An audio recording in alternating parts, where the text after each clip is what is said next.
Hey folks, Tech Nivers here. Today we are going to talk about the seventh episode of Wheel of Time. So let's jump right into it. There are a lot of things I want to discuss, and I was very, very excited about the ending of this episode.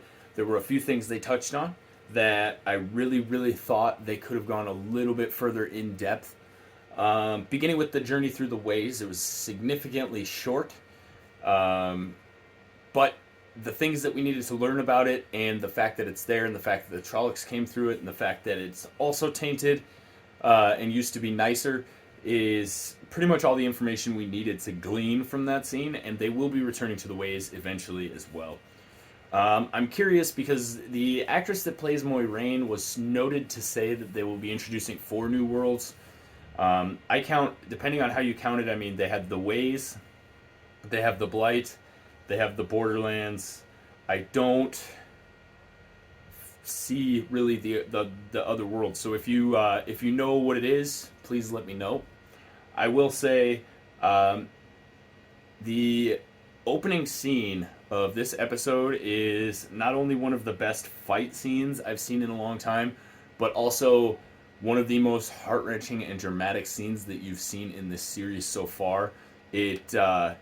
It's really a gut punch when you realize what's going on after the first few flourishes, and they did an amazing job of portraying this woman who is garbed in Aiel dress on the Dragon Mount, and she is in labor and about to give birth, but fighting for her life against wetlanders, as they call them. It's also important to note that this woman is not actually an Aiel.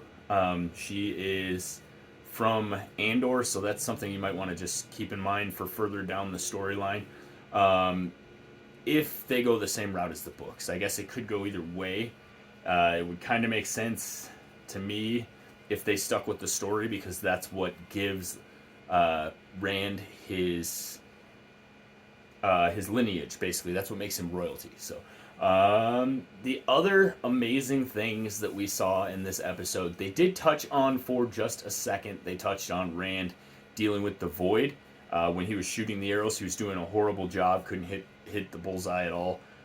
Then he had a little discussion and a realization, and then there was a moment where he went to shoot another arrow and things kind of tunnel visioned around him, and that was significant of resembling the void that he uses when he starts to channel. So I think the slight cinematic shift in the camera in that scene is something that you're going to see a lot from Rand's perspective when he starts to channel, because he really teaches himself, and the way that he does it is he uses that void method that Tam taught him when shooting arrows to basically remove everything but you, the target, and the arrow.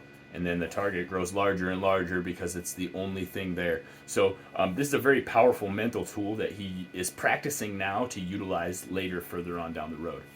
Also, it occurred to me, the minor changes that have been made in this show compared to the book. Now, you got to keep in mind, Robert Jordan wasn't a lifetime author. He spent most of his life at war, and in the later years did become a writer and wrote a few novels and the Wheel of Time series. But he originally planned for the series to be a trilogy. Tor signed him on for 6 books, knowing that he would go long.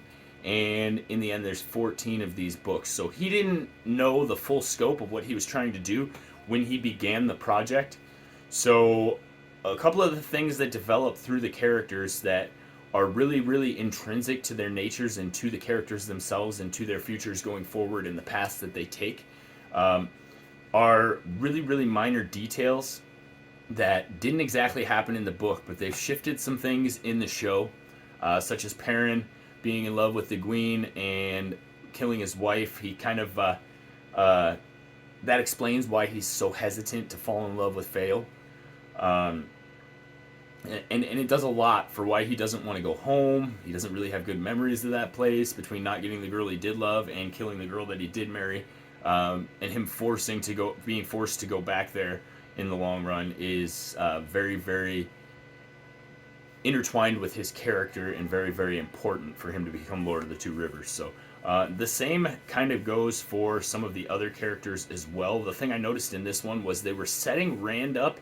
to become a sword fighter, because in this episode they talk about Rand tells Egwene she needs to go to the White Tower, and she tells him she doesn't want to go without him. So he says, "Well, fine, I'll go. I'll be your warder." So him training to be her warder, even though he's not going to end up becoming her warder, is a good reason for him to start training with a warder and start learning the forms and learning the swords. So it's very, very good writing on the television producer and writer's part in order to make his parts make more sense down the road. Because in the books, he kind of picks the sword up out of boredom. He happens to have it and figures, well, if I'm on the road, if I have it, I might as well use it.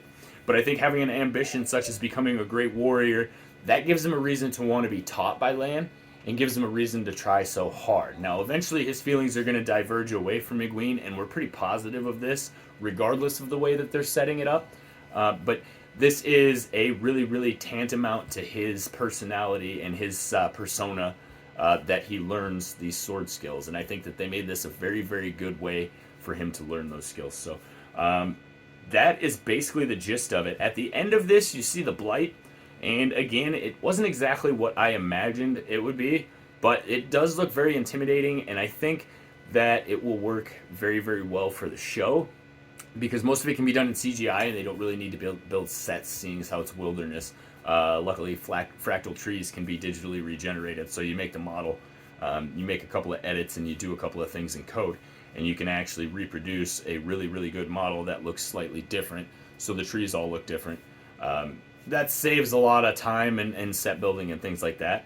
However, it does cost money, so anytime they use visual effects in this show, I'm very, very leery about them overdoing it, not because I think that too much visual is going to kill the show. I think they can work their way up to that as people's power builds, but I think that blowing their budget on the wrong parts of the show, that's been my biggest concern so far. And to me, they've nailed the Trollocs. They're doing really, really good with the weaving, although there are a few scenes where it's implied that they're weaving and you don't see the actual weaves. They did a good job with the misdirection in this one. You'll know what I mean when you get to the end of this episode. I think I've given enough spoilers, but if you're watching this and by chance haven't seen it, there is something that goes down in the ways that you find out what really happens at the end of the episode. So it's a nice reveal, nice little twist, and you were kind of curious why you didn't hear this in the beginning, because the Mac and Shin starts whispering to everybody, and there's a character that you don't see what it says to him. You do see it at the end of the episode. It's amazing. Once the realization is made of who the actual dragon is, no spoilers here if you've seen the show. If you haven't seen the show but you've read the books, then you know who the dragon is. Once that's revealed, him and Moiraine take off to the Eye of the World themselves. And I want to ask you, I don't remember them going on their own, but I also don't remember Matt not being there. So I have read the first book twice. Don't hate me. Point out to me the part where they run off in the middle of the night and it's just those two, because it could be in there. These volumes are so thick and so much stuff happens over the course of time that you get certain events stuck in your brain. Like, everybody knows what happens at Dumai's Well.